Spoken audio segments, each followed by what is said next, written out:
Hello दोस्तों, Muthoot finance के बारे में वीडियो में बात करेंगे, डिटेल रिव्यू करेंगे। फाइनल रिजल्ट्स आए हुए हैं कुछ महीनों पहले में। इनफैक्ट अभी हम सीरीज चला रहे हैं जहां पर बहुत सारी कंपनियों के जो फाइनल रिजल्ट्स आए हैं उनकी हम एनालिसिस कर रहे हैं। तो मुथूट फाइनेंस में बिजनेस में क्या लेटेस्ट हो रहा है उसको समझेंगे। तो देखिए, जब हम मुथूट फाइनेंस की बात करते हैं तो जो मेन बिजनेस तो उनका गोल्ड लोन का है, मुथूट फाइनेंस। लेकिन जब हम कंसोलिडेटेड पूरे ग्रुप की बात करते हैं तो दूसरे भी बिजनेसेस हैं, जैसे होम फाइनेंस का, फिर बेलस्टार माइक्रो फाइनेंस का, फिर मुथूट मनी। तो ये सब भी दूसरे बिजनेसेस हैं, लेकिन मेन बिजनेस क्या है? गोल्ड लोन का। और गोल्ड लोन का क्यों यहां पर मेन बिजनेस है ये आप देख सकते हैं इस डेटा से। देखिए, अगर टोटल लोन जो एसेट अंडर मैनेजमेंट है पूरे ग्रुप का 71,496 करोड़ का है, तो 88% बिजनेस किसके पास है?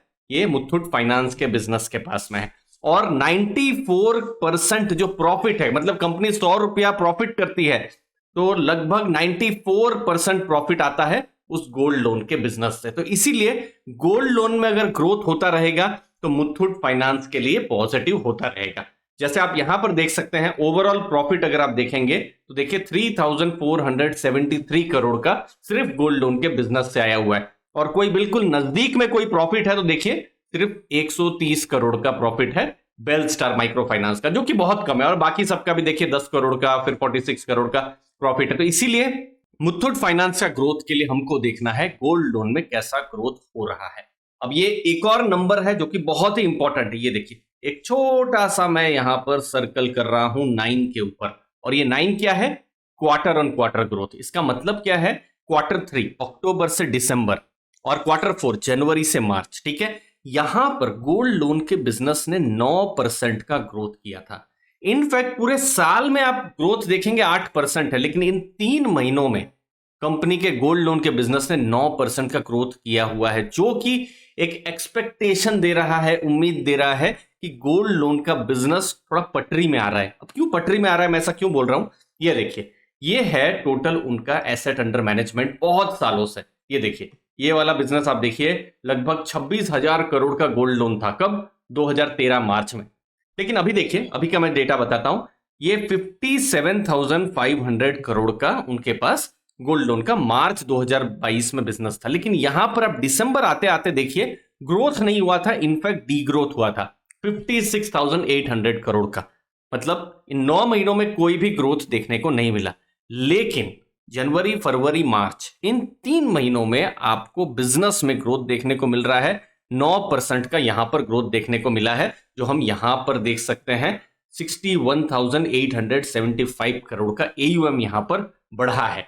अब एक सिग्नल जरूर मिला है कंपनी की तरफ से कि टर्न अराउंड हो रहा है या ग्रोथ हो रहा है। अब आने वाले जो क्वार्टर्स हैं, क्योंकि देखिए अब तो जून महीना आ चुका है, अभी जल्दी ही जुलाई या अगस्त के महीने में Q1 के भी रिजल्ट आएंगे, फिर Q2 के रिजल्ट में अगर ये जो ग्रोथ है ऊपर की तरफ जाता रहे तो एक पॉजिटिव सिग्नल यहां पर हो सकता है। अब देखिए, दूसरी चीज है, जब हम किसी भी बैंक या NBFC को एनालिसिस करते हैं तो NIM, नेट इंटरेस्ट मार्जिन को समझना। तो देखिए, नेट इंटरेस्ट मार्जिन आप देखेंगे, ये है 2020 मार्च का डेटा, 15.53% का मार्जिन था। ठीक है, अब मार्जिन अभी आप देखेंगे 11.38% का हो गया। इसका मतलब क्या है? देखिए, गोल्ड लोन जब कंपनी देता है तो उनको इंटरेस्ट से कमाई होती है, लेकिन फिर बाद में उनके खर्चे भी हैं, क्योंकि इंटरेस्ट है तो फिर उनके खर्चे भी हैं। यहाँ पर जो कंपनी ने भी जो पैसा जुटाया होता है कहीं से बाहर से या फिर बॉन्ड से या बैंक से, कहीं से भी, तो उसको जब माइनस किया जाता है और जब डिवाइड किया जाता है टोटल जितने भी जो एसेट अंडर मैनेजमेंट है, तो हमको मार्जिन पता चलता है। जनरली आप बैंक्स के केस में देखेंगे, जो मजबूत बैंक्स में मैंने देखी है, जैसे SBI, ICICI bank, HDFC bank, तो उनके मार्जिन 3 से 5% के रहते हैं। लेकिन gold loan high margin business है, आप देख सकते हैं 11-12% का मार्जिन है, क्योंकि यहाँ पर बहुत सारी चीजें होती है। एक तो यहाँ पर वॉल्यूम बहुत ज्यादा होते हैं, टिकट साइज कम होती है, तो ये सब कुछ चीजें हैं। और फिर यहाँ पर खर्चे भी बहुत सारे हैं, ऑपरेशनल एक्सपेंडिचर्स। तो हर बिजनेस का अपना अपना मार्जिन होता है। माइक्रो फाइनेंस में आप जाएंगे जैसे बंधन या फिर जो दूसरी माइक्रो फाइनेंस कंपनीज में, वहां भी आपको हाई मार्जिन देखने को मिलेंगे। ठीक है, तो इसीलिए मार्जिन ज्यादा है। तो यहां पर मार्जिन को क्या वो सस्टेन कर पा रहे हैं? तो देखिए, आप देखिए पिछले कुछ सालों से मार्जिन गिर रहे हैं, लेकिन उन्होंने एक सिग्नल जरूर दिया है।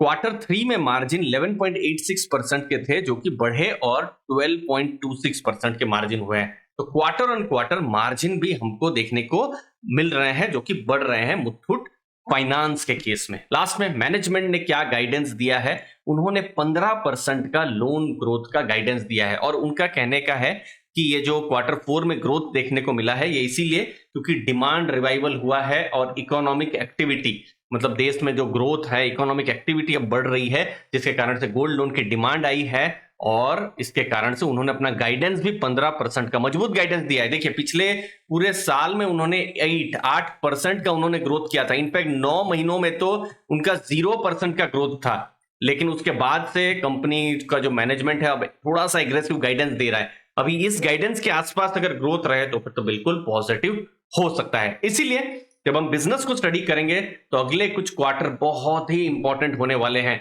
जहां पर हमको ये पता चलेगा कि मार्जिन्स में किस हिसाब से मूवमेंट हो रहा है, एसेट अंडर मैनेजमेंट में क्या यहां पर मूवमेंट हो रहा है। यहां पर Q4 में थोड़ा एसेट क्वालिटी थोड़ा सा डिटेरियोरेट हुई थी, लेकिन कलेक्शन एफिशिएंसी 99% है, ये हमको देखना रहेगा।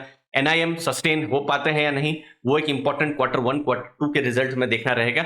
और देखिए तो हमने पिछले कुछ डेटा में देखा कि किस हिसाब से उनके जो मार्जिन्स हैं वो कम हो रहे हैं और चैलेंज आ रहे हैं एयूएम को लेकर, तो उसका बहुत बड़ा कारण था बैंक्स बहुत एग्रेसिव हो रही थी। क्या बैंक्स अभी भी एग्रेसिव है? क्या जो मुथूट फाइनेंस है उनको टक्कर दे पा रही है कि नहीं? Q4 में तो हमको एक सिग्नल मिला है कि हाँ टक्कर दे पा रही है। Q1 Q2 के रिजल्ट्स में हमको और ज्यादा डेटा पता चलेंगे कि Q4 जैसा सिर्फ एक फ्लूक था या फिर एक सस्टेनेबल एक जो है बैंक को टक्कर दिया जा रहा है।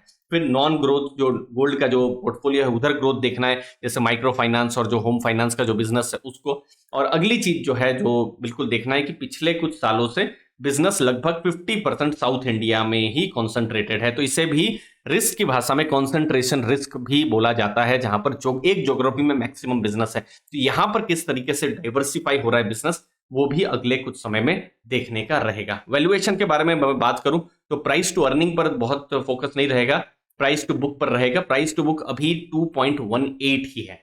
करंट प्राइस अभी जब ये मैं वीडियो बना रहा हूं कंपनी का 1150 एक शेयर का प्राइस हमको देखने को मिल रहा है। तो देखिए प्राइस टू बुक अगर मैं 5 साल का डेटा लेता हूं तो 2.8 का उनको मिला हुआ है, ठीक है। और अब देखना रहेगा कि ये जो थोड़ा डी रेटिंग हुआ है, इनफैक्ट पिछले 2 सालों में डी रेटिंग हुआ है, जहां पर लोन ग्रोथ या जो एयूएम ग्रोथ बहुत नहीं हो रहा था, मार्जिन्स में प्रेशर हो रहे थे, जिसके कारण से डी रेटिंग हुई है। अब डी रेटिंग से री रेटिंग होगी, जिसके लिए अभी बोलना थोड़ा सा जल्दबाजी रहेगी। Q1 Q2 जो कि मैं बार बार बता रहा हूं वो हमको आगे के सिग्नल्स यहां पर देंगे। दोस्तों इस रिपोर्ट को एनालिसिस करने के लिए मैंने आईसीआईसीआई डायरेक्ट फिर मोतीलाल ओसवाल के रिसर्च रिपोर्ट का सहारा दिया था। यहाँ पर और भी ज्यादा डिटेल में एनालिसिस की हुई है, यहाँ पर टारगेट्स भी बताए हुए हैं। आप इस रिसर्च रिपोर्ट को हमारे ऐप में फ्री में एक्सेस कर सकते हैं। साथ में दूसरी भी बहुत सारे रिसर्च रिपोर्ट्स हैं और साथ साथ इस ऐप में हमने म्यूचुअल फंड के लेटेस्ट पोर्टफोलियो भी शेयर करना शुरू कर दिया है। जैसा आप अपनी स्क्रीन में देख सकते हैं, एचडीएफसी मिड कैप का या फिर एचडीएफसी टॉप 100 का, ऐसे ही 7 एचडीएफसी म्यूचुअल फंड के पोर्टफोलियो